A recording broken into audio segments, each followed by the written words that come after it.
kulanti wacan idil ahaantiinba meel walba iyo si walba oo maqalkayaga iyo muuqaalkayagu way idiin soo gaaraya daawadayaal ku soo dhawaada waraysi gaar ah oo aan la yeelanay wasiir dowlaha xafiiska ra'iisul wasaaraha dalka mudane Cabdullaahi Xaamid Maxamed daawadayaal waxaana waraysigan aad ka daawanaysaan telefishinka Star TV ku soo dhawaada mudane Cabdullaahi Xaamid Maxamed oo ah runtii wasiir ugu horeyn ku soo dhaw telefishinka Star TV waa maasantahay aad ugu maasantahay inaad Star TV telefishinkiisa maanta waayahay wasiir aad baan anaguna sidaas oo kale kaaga mahadcelinaynaa muddadii gaabneed ay dawladdan jirtay waxyaalo fara badan ayaa u qabsoomay ay ugu horeyso in hamigii Soomaaliya lagu soo celiyo in la soo celiyo dhiiranaantii Soomaaliya la soo celiyo in la soo celiyo qabkii Soomaaliya la soo celiyo inaan aad uga dadaalnay inaan isku filnaansho gaari karno inaan tiigsano inkastoo tabarta dhaqaale ee dawladda yar tahay amniga inkastoo meeshii laga rabay uusan joogin waxyaalo fara badan ayaa amniga ka qabsoomay oo ka og tahay magaalada xamar nabadeynteedii xasilinta nabadeynta magaalada Muqdisho loogu yeeray gobolka Banaadir dhacdooyin foolxum waa dhaceen taasna waa qadar Ilaahay laakiin dadaal oo aad u fara badan ayaa la galiyay waa xasuustaa wadankan markaan hadii sanad ka hor markaan magaalada mareyno qoryaha magaalada yaacay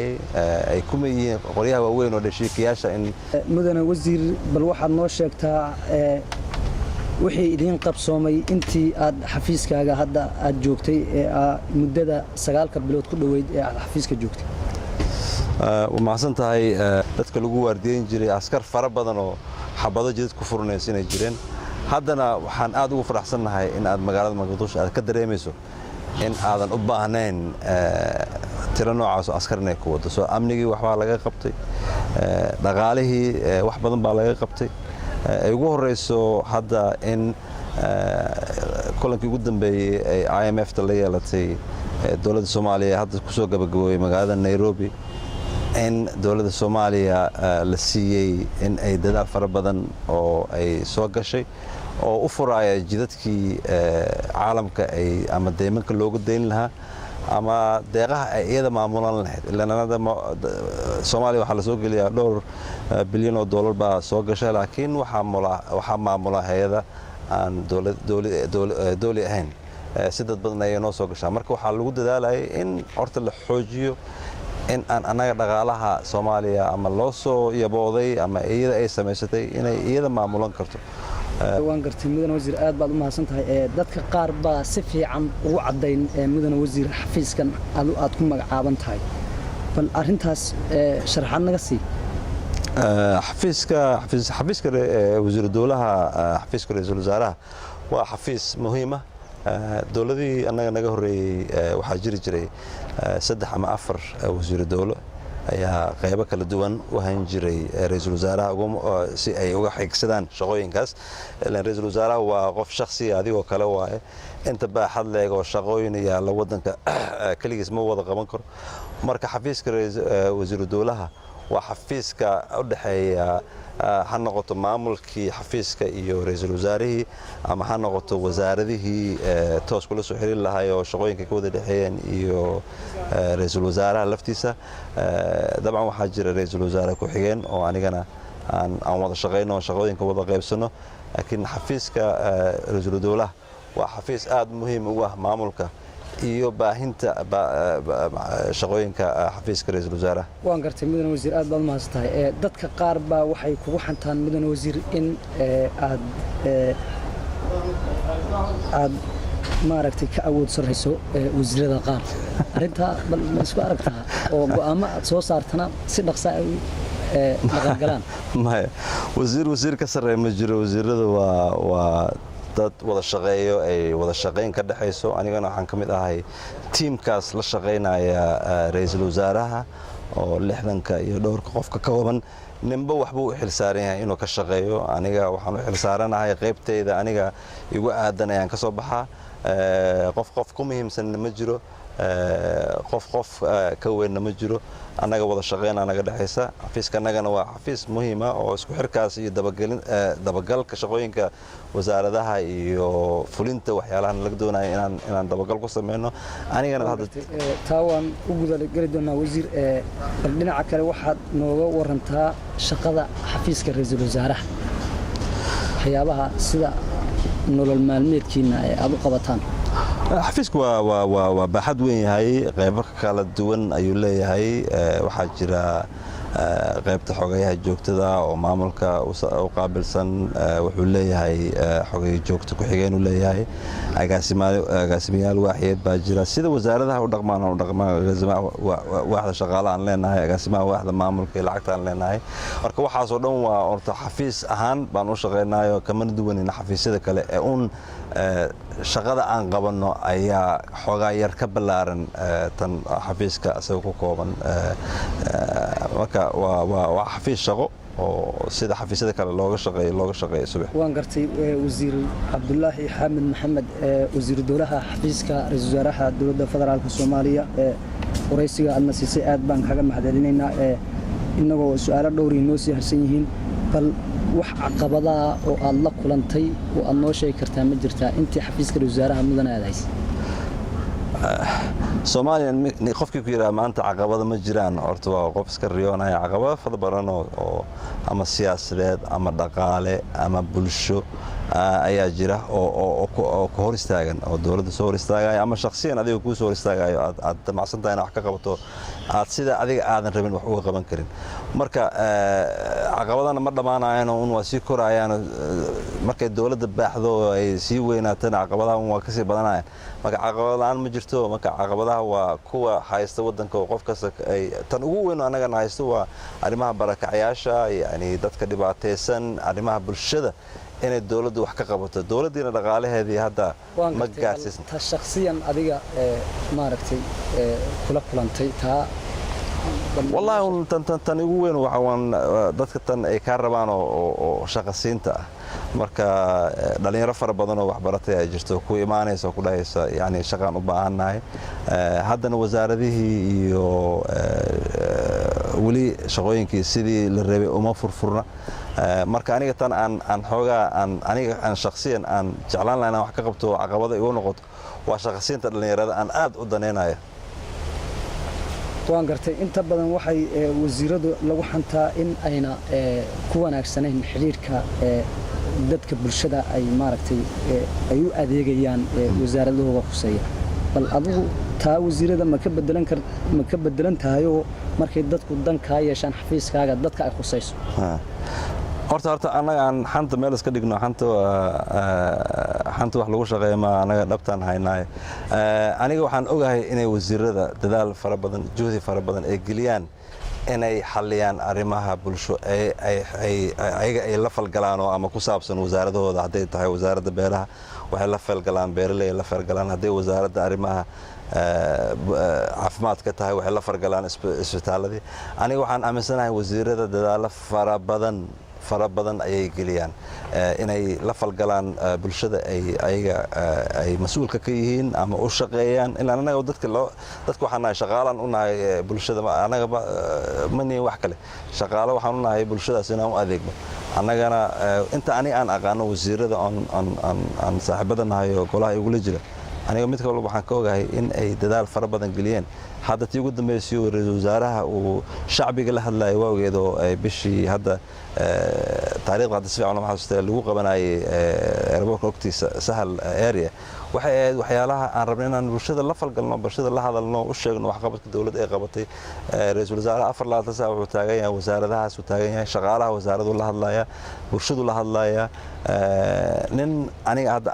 aan arkay oo ka shaqo badan wasaaradaha iyo wasiirada hadda jooga iyo ra'iisul wasaaraha specifically ma arkin ra'iisul wasaarahan dhowr 16 saac 17 saac maalintii inuu shaqeeyaa suurtagal ah aniga aan hubo iyo samta marqa isku gaaro ilaa kooda labada habeenimo si uu la hadlo bulshada ha noqdaan xildhibaano ha noqdaan dad xildhibaano la socda ha noqdaan shaqaale rayida oo raba inay ra'iisul wasaaraha arkaan sidoo kale aniga shakhsiyan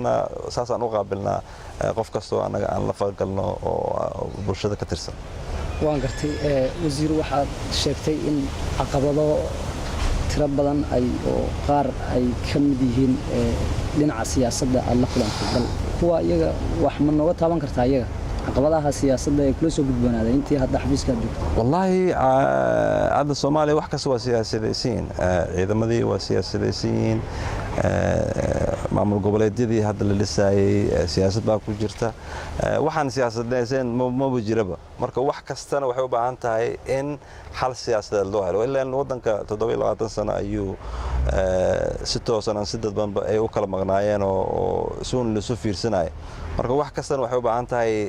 dhinaca nuglan inaad ka fiiriso aadan adiga go'aan degdeg iska qaadanin oo adiga sidii kula taaysaneen aad tixgeliso qofkay saameynaysa bulshada saameynaysa degmada saameynaysa waxaas oo dhan waa inaad ku talagashaa marka siyaasadda waa wax kastoo aan ku dhex jirno ka shaqeyno waxay ay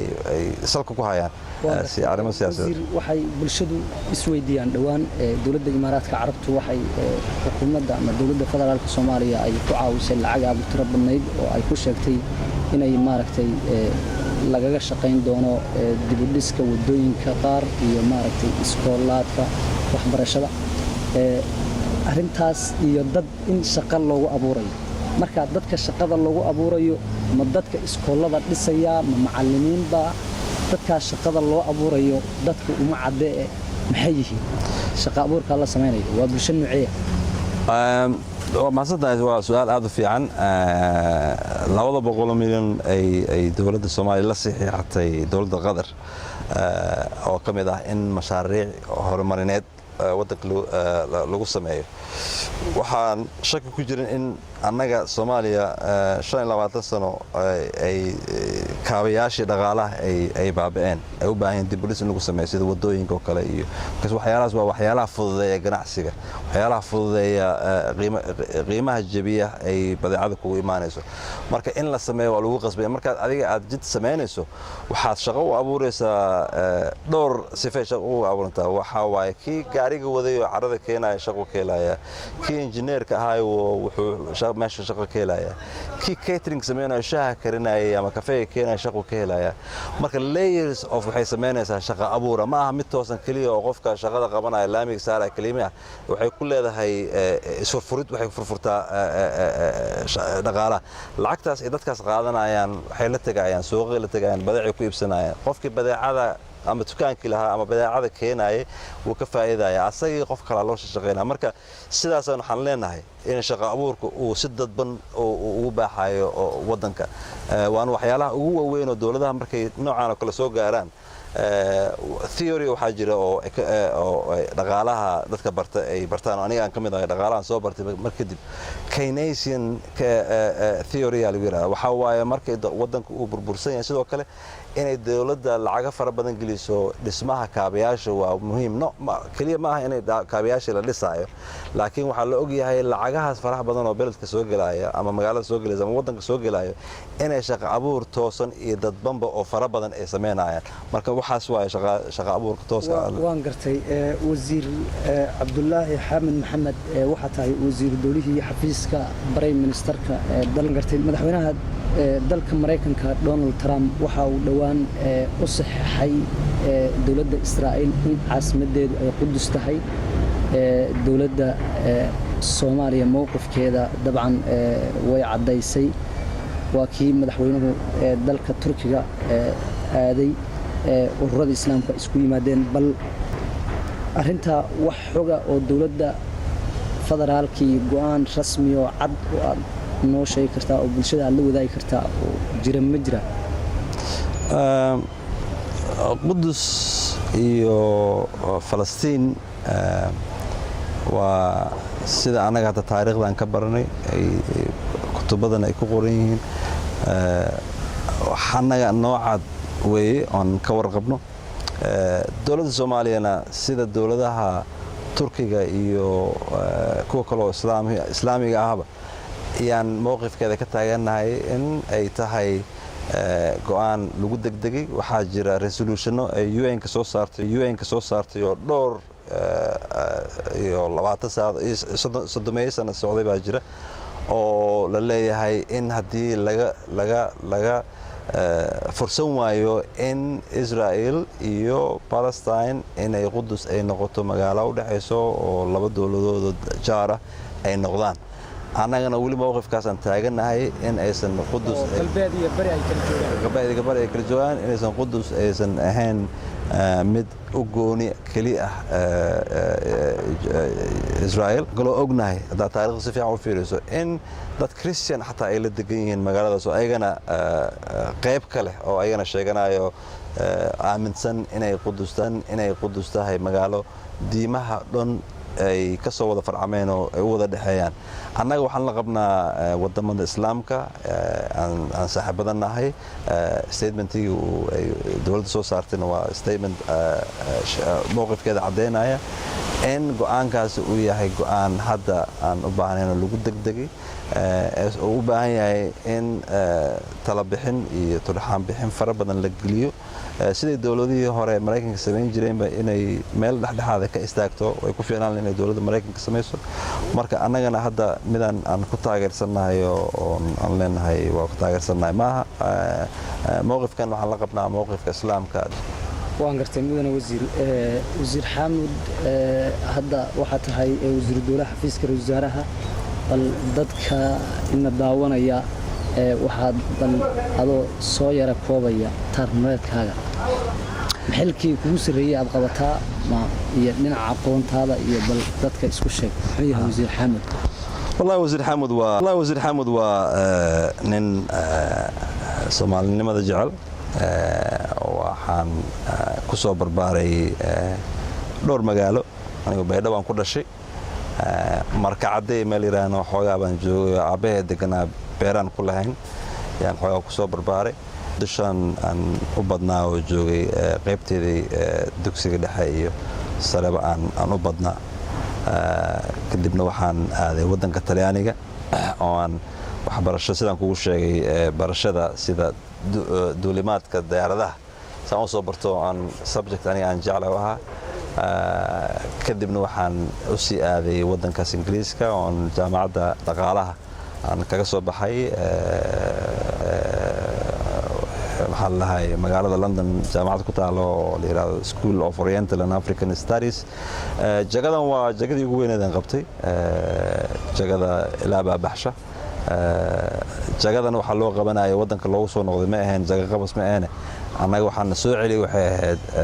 wadankan xuquuq ugu leeyahay dadkii nasiib ku lahaaday inaan waxbarasho beesalaana wax ku soo bartaan ahayn inaan shacbigeena iyo wadankanagii oo noo baahan way siin weysay inaan wadan qurba sii deganaado inkastoo dhowr 20 sano aan ka maqnaa waxaan doorbiday in wadankayga aan ku soo noqdo aan wixii karaankayga aan iga soo aadan aan ka geysto horumarinta iyo dejinta iyo aslixinta wadankayga shaqadeedii ugu horeeyay waxay ahayd waxaan shaqo laga siiyay wasaaradda arrimaha gudaha oo aan ka shaqeynayo xafiiska xasilinta Soomaaliya oo stabilization programka maruu wasiir goodax wasiirka ahaa meeshaan markaan 2013 markaan wadan ku soo noqday meeshaan shaqada ka bilaabay ahayd sanad iyo bar baan ka shaqeynayay kadibna waxaan u soo wareegay anoo programkaas wali ka shaqeynaya xasilinta Soomaaliya xafiiska madaxweynaha Xasan Sheekh Maxamuud madaxweynaha ayadan waxaan kala shaqeynay arrimaha siyaasadda waxa kamid ahaa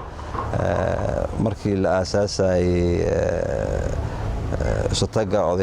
maamul goboleedyada iyo madaxweynayaasha waxyaalahaas ka soo shaqeeyo dhowr 2 sano kalena meesha ayaan ku mashquulsanaa marka khibrad igu filan inaan Soomaali ahay waxaan rabay inaan qabto waa soo gaaray haddana waxa Ilaahay calaf ii siiyay aniga ugu mahad celinayo ra'iisul wasaaraha Xasan Cali Khayre inuu inaan ka mid noqdo golaha wasiiradan waa gola ka duwan golayaasha wasiiradii hore ma aqaan shacab ay u arkaan waa dad u soo jeeda inay waxyaalaha badan baa jira dawladnimada ku dhisan qaab dhismeedka dawladda xafiisyada qaab dhismeedka dawladda si wada shaqeyso waxyaalo fara badan waxa jiro aan la taaban karno tangible aan ahayn yay horta aad uga shaqeeyaan ilaan qolfoofka guriga marka dhisayso waa inaad design-kii samaysaa waa inaad waayaradii meesha gelaya inaad samaysaa gurigoo dhismo ka imaado waayaradii meelay ku jiraan mataqaan marka waxyaalo fara badan waxaa asaas u ah dawladnimada kalluun iyo macdanba sida la sheegay ay ku duuganta marka waxaan u baahnaa annaga Soomaaliya inaan aaminno annagana is aaminno qof kastana uu soo istaago sidoo wadankan horumarkiisa loo gaari lahaa waan gartay mudane wasiir aad baad mahadsantahay qiimaha iyo qadarinta daawadayaasha qiimaha iyo qadarinta mudane intaas ayaa ku soo gabagabaynaynaa waraysiga gaarka ahaa aan la lahayn wasiir dowlaha xafiiska wasaaraha dalka Cabdullaahi Xaamid Maxamed oo runtii aan aad ugu mahadnaqayno waraysiga xafiiska ra'iisul wasaaraha dalka annagoo inta badan diiradda ku saarayna waraysigan wixii xukuumadda u qabsoomay intii ay joogtay iyo bulshada shaqooyinka ay u hayaan ee kala duwan mudane wasiir gabagabaynayna waxaan leenahay assalaamu calaykum waraxmatullaahi wabarakaatuh